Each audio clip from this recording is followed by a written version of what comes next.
So we now have a winner of the 2024 election, and joining us now is AG Gancarski. You've likely seen his work in Florida politics, the New York Post, also Jacksonville Today. So thank you for being here with us. First, I want to talk about what do you think of a lot of polls that came out before the election that said this was going to be neck and neck. And now, as we are seeing, it really wasn't. It does look like Trump won by quite a margin.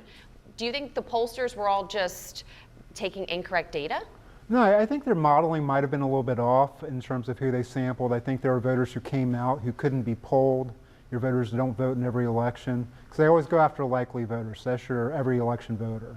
But, you know, the polls are off by a couple points, and that's within the margin of error because even a poll with a big sample's got a margin of error of 3 or 4 points for each side of it, which is really, 6 or 7 points when you look at it. So, yeah, the polls weren't as off as they might have seemed, but, none of them really expected Trump to do better than he did.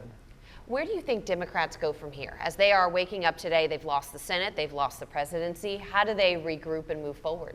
Well, I mean, right now they're very disconsolate. I think they expected the message to win, their candidates to win, and they expected to prevail. But, if you look at the presidential race, you look at the amendments, you look at what happened locally in some of the races, it was basically a red wave all the way around.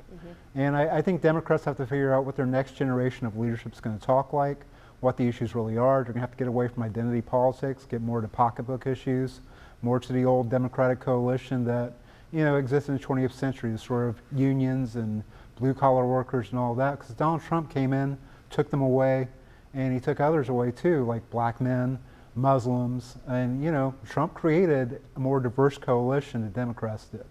And I know it's hard to Monday morning quarterback a decision, but do you think Democrats are rethinking taking out Joe Biden at this point, or do you think he would have done better, worse? What do you think with that decision? It's a classic double bind, I think, because, Joe Biden was so diminished, early in his presidential race that he had to get out. He wouldn't have survived the campaign schedule.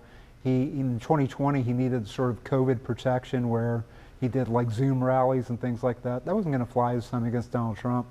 So they needed somebody else. I think they could have used an actual open primary, and the fact that they protected Biden until he had the nomination and then substituted Harris in without letting voters weigh in, I think that created a lack of buy-in. So the Democrats needed more of a democratic process, but Joe Biden was not the answer.